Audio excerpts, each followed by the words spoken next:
Hi there, my name is Hannah Phillips and welcome to the penultimate episode of Under the Brolly Season 2. This podcast aims to educate and inform the wider community about the lesser known sexualities, gender identities, and expressions, kinks, fetishes, collectively known as LGBT+. MyUmbrella LGBT+ is a volunteer-led project of Reading Pride, launched in 2015 to raise awareness of these identities. MyUmbrella can be reached in a number of ways, such as Facebook, Twitter, Instagram, or via our contact form on our website. Details are on the screen below. In this episode, we are talking about Transgender Awareness Week, as well as the importance of including Transgender Day of Remembrance with two special guests. To start off the introductions, I would like to introduce Lady Dearlove. Hi, for those that don't know me, my name is Christina Dearlove and I am one of the founders of MyUmbrella. Hello, my name is Charlotte Logan. I am a research and developer of MyUmbrella LGBT+. Well, it's a pleasure to have both of you on the show today. Each year, between the 13th and the 19th of November, people and organizations around the country in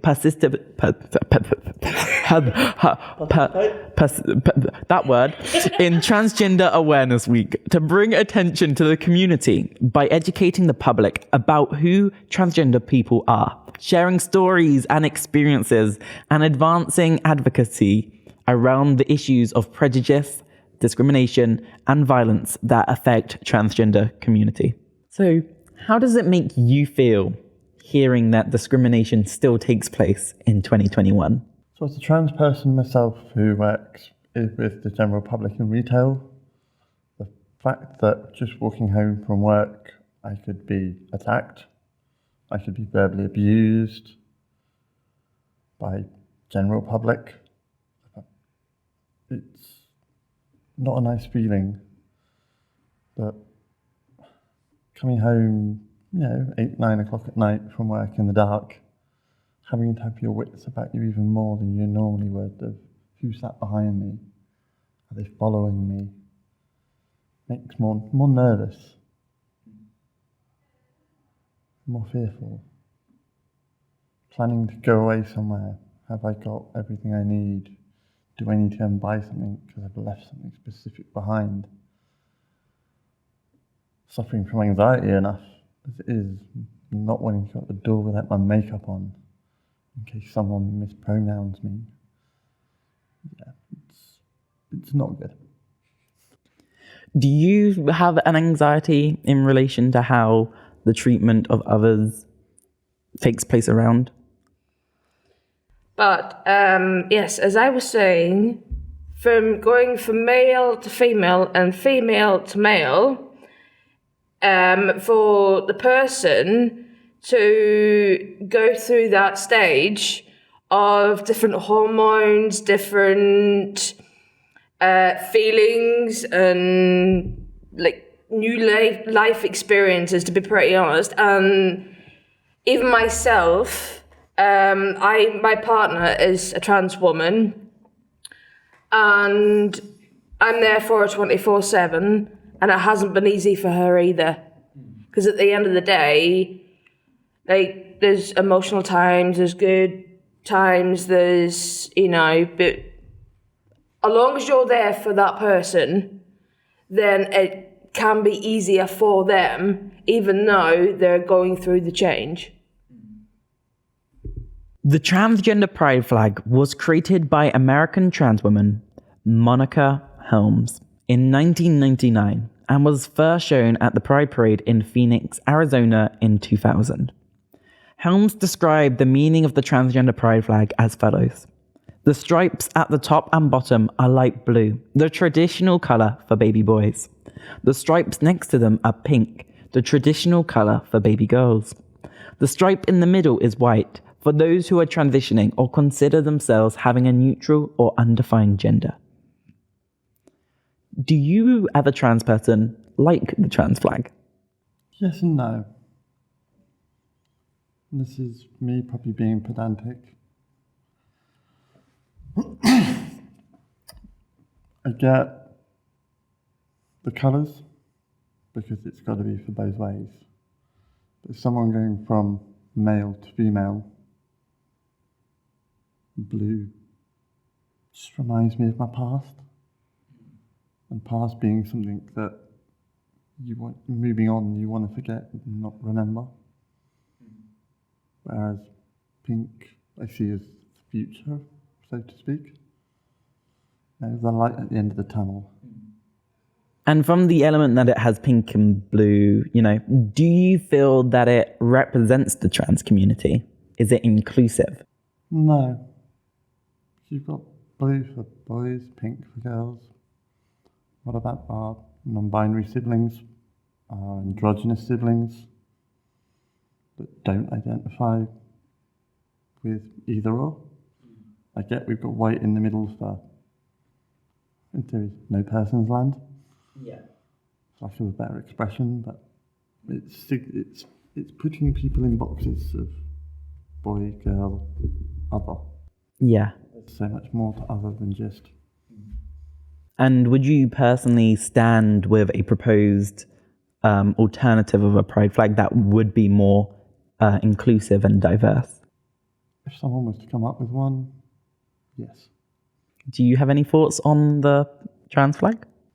Well, to be I do like the trans flag, but yes, as my other half said, it's, whenever somebody's going from female to male and male from female, maybe something, there should be maybe a flag for a trans woman and one for a trans man, so that they don't, they're not thinking, oh, I'm looking at something that's blue and I'm a girl.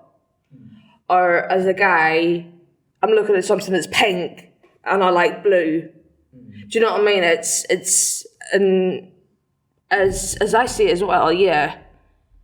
The colours, to me, with the pink and the blue and the white all together, there should be something a little bit more split, but similar, but just split, so it's, people could maybe feel a bit more comfortable. Yeah. Maybe going down the route of like the lesbian flags. I get that a lot of people complain that, there's so many flags for the lesbian community. You've got the lipstick lesbian flag for the feminine. Yeah. You've got the butts lesbian flag for the masculine. And then you've got the community lesbian flag these days for the overarching. So maybe that's an idea in the future for someone. Transgender Day of Remembrance, abbreviated as TDoR, was founded by transgender advocate Gwendolyn Ann Smith as a vigil to honor her memory of Rita Hester, a transgender woman who was killed in 1998. The vigil commemorated all transgender people lost to violence that year and began an important memorial that has become an annual Transgender Day of Remembrance. The vigil often involves reading a list of the names of those who died that year. Due to the pandemic, once again this year, our vigil will be premiered online across Facebook and YouTube. Visit www.TDoR-reading.org.uk to learn more. Do you think it's important to still hold TDoR events even after it's been over 20 years since it originally was created? Yes, definitely. There's still too many people murdered every year around the world, and not just here in the UK, but especially America. One person's too much. Yeah. Until the day there's none of us attacked or pushed to suicide because of who we are, then we need to mark that point. Over the years, TDoR has started to include those who have died by suicide, instead of just that simple murder. There are so many other elements that they are now including on that list and avoiding just the original murder concept. Do you think that is good to start including suicides and other forms of death? Describe what you mean, if you don't mind me asking. So originally when TDoR was founded, it was simply a list of names who have been murdered. And, that's still what we celebrate today was, that memory of those. However, over the past few years, they have started to add additional causes, such as suicide. Do you think it's a good move in the sense of TDoR to include those? Oh, yes. Because to be pretty honest, everybody is who they are. And no harm, it doesn't matter if you're in Iraq, Ukraine, Egypt, no harm. People can go down the street in a foreign country and the next minute they're shot or they're stabbed. And it's not even in a foreign country, it's still in England. Yeah. To be pretty honest, we're celebrating that. Because to be pretty honest, it's somebody that's died. Put it this way, I'm a lesbian. My partner's trans woman lesbian. And we're alive. How come we're alive and somebody else is dead? At the end of the day, we need to support that and we need to celebrate the death. Because they have been an important part of our lives, obviously, and they've been an important part of Pride. Don't forget to join us next Saturday on Facebook and on YouTube for our premiere of our virtual TDoR event. Again, that is at www.TDoR-reading.org.uk. Unfortunately, that means we have now come to the end of the show. To play us out is Asifa Lahore, Pride Anthem for Croydon Pride in 2019, Who I Am.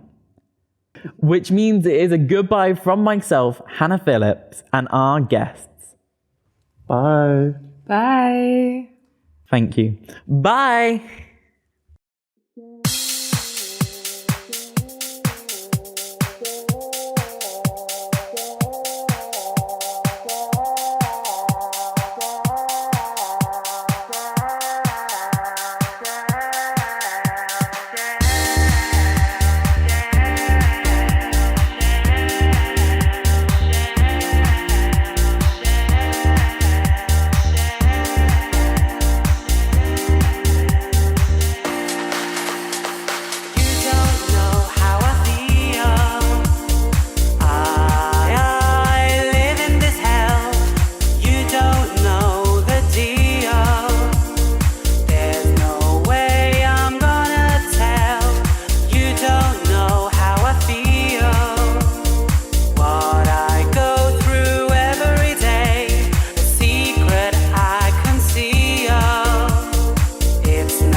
I fall